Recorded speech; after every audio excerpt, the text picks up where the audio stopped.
I am going to deal with the template created previously.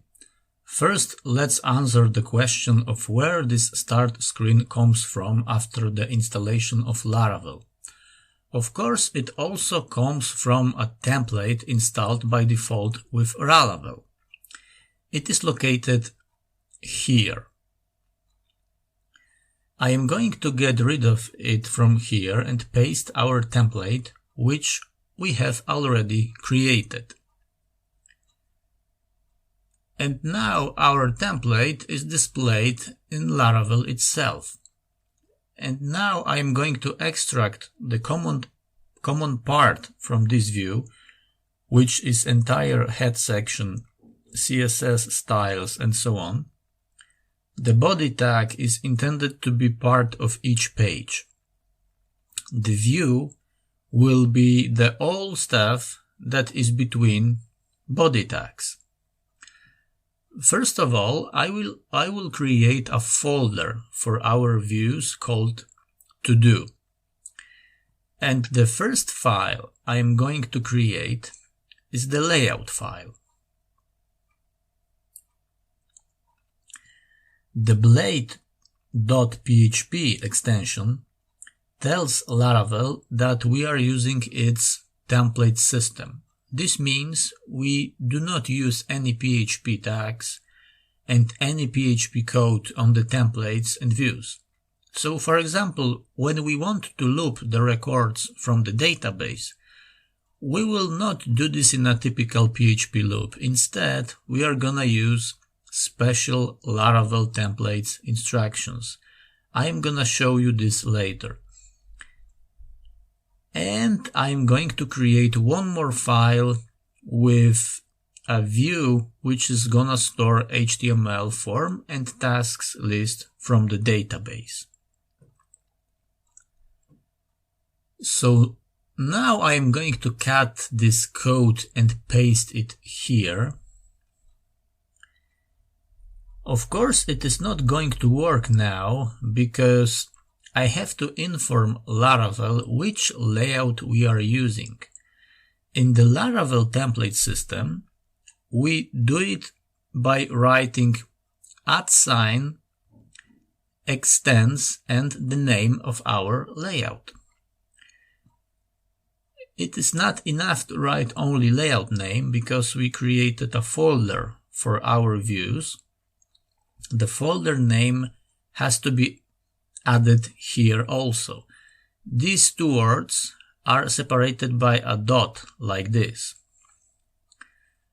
But that's not enough. We will still have to put all the code here in section, which is gonna have some name. The name of the section can be whatever we want. And we have to finish this section with the end section statement.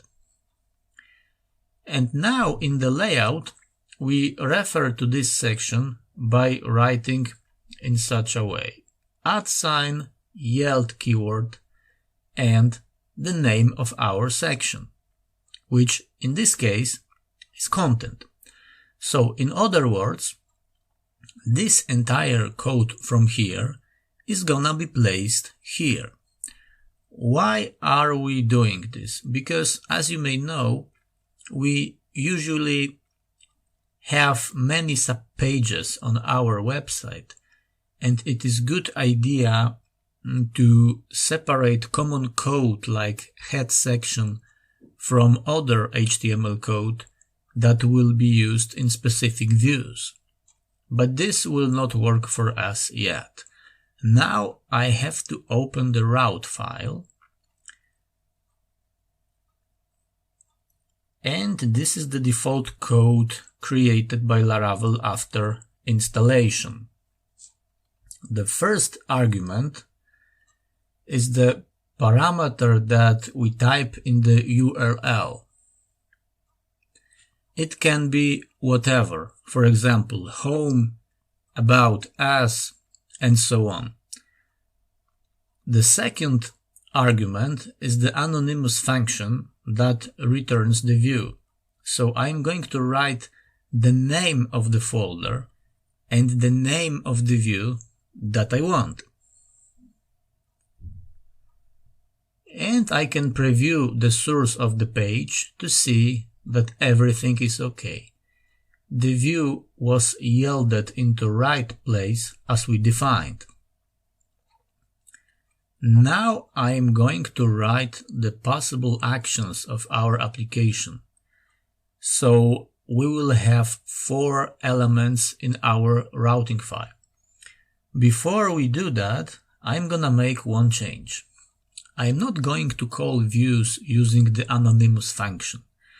Instead, I'm gonna use classes. In general, applications are more complicated like this one, and we often have to get some data from the database and assign the data to the view, and lastly, return the view. If we did this by anonymous functions, our code would become less readable. So instead, I'm gonna use controllers. After add sign, we write the name of the controller method. And this method is going to return a view. And this is our first route that returns the main page of the tasks list. We will add a task by post request, and this URL is gonna be in the action attribute of the form. And the handler of adding a task to the database is going to be in create method.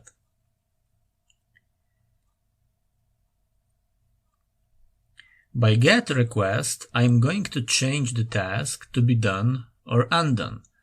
In order to change the task, we need to know which task, that is, we need ID parameter. In the routing definition, we write it in this way. We write ID in curly braces. This name can be any. It does not have to be ID, but we name it so that we understand what's going on. And in the same way, we will delete the task. In methods chain, we have a method called name. As an argument, this method will accept the name of our route, what will be useful later when we reference to the route in view by using braces and root helper function. I can give you a quick example. In action attribute of our form, I need to put URL. How can I do this? Of course, with our named route. Like that. In the next lesson, I'm going to create a model responsible for communicating with the database.